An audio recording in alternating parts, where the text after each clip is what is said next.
Just because his wife asked for a divorce, this man beat her to death.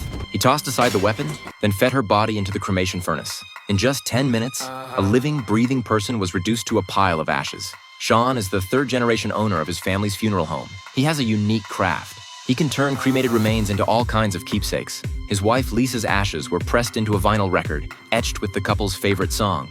He wanted her by his side forever. As for the bloodstains left behind from the murder, someone else would take care of that for him. 3 days earlier, Lisa had rented out the funeral home to a film crew, letting them shoot a murder scene right in the chapel. Sean was firmly against it. To him, the chapel was a sacred passage for the departed on their way to heaven, not a place to be tainted by worldly affairs. But then Lisa dropped a bombshell. She wanted a divorce. She'd had enough of Sean's rigid ways. The funeral home was falling apart, and business had dried up ages ago. What was wrong with renting it out for some extra cash? More importantly, Lisa's talent for doing makeup on the deceased had landed her a job as a makeup artist with the film crew. She was about to head to Miami and start a brand new life. It's not like Sean didn't try to make things work. On the night it happened, he sent her a message, begging her to stay.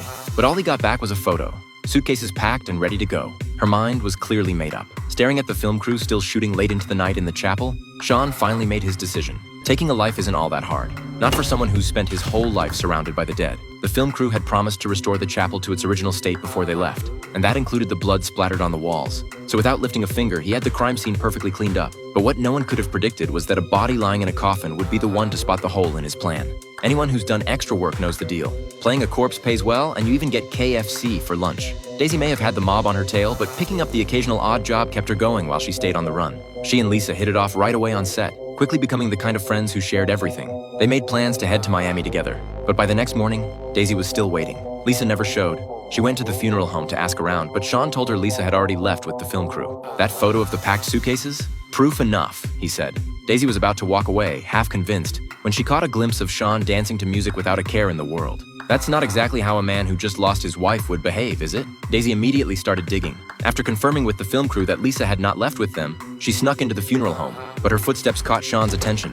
In a panic, she dove into a coffin to hide, and that's when she noticed a speck of blood on a light bulb. She leaned in for a closer look, but Sean came back. What are you doing in here? Daisy confronted him with what she'd found.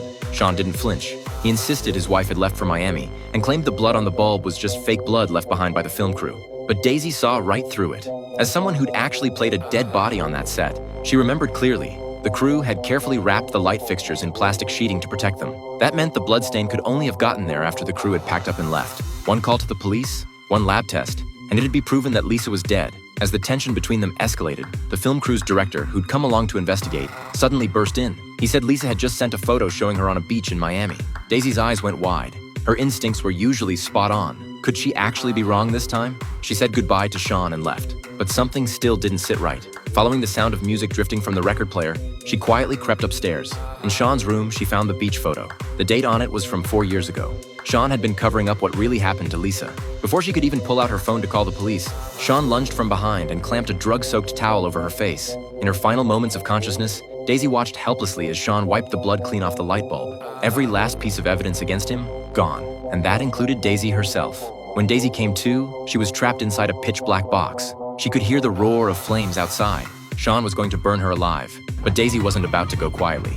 She thrashed and kicked inside the coffin with everything she had. Luckily, the coffin was cheaply made, and she smashed her way out. Even face to face, though, she was no match for him. In a desperate do-or-die move, she pulled a lighter from her pocket and hurled it into the cremation furnace with all her strength. The extreme heat made it explode on contact. Flames leapt onto the coffins outside, and within moments, the entire funeral home was engulfed in fire. Daisy tried to drag Sean out with her, but as he watched his father's funeral home, the place he'd known his whole life, crumble around him by his own doing, Sean shoved her away. Then he walked back and sat down in the office chair he'd sat in for 60 years. He'd arranged the final farewell for countless others in that chair. Now, at last, it was his turn.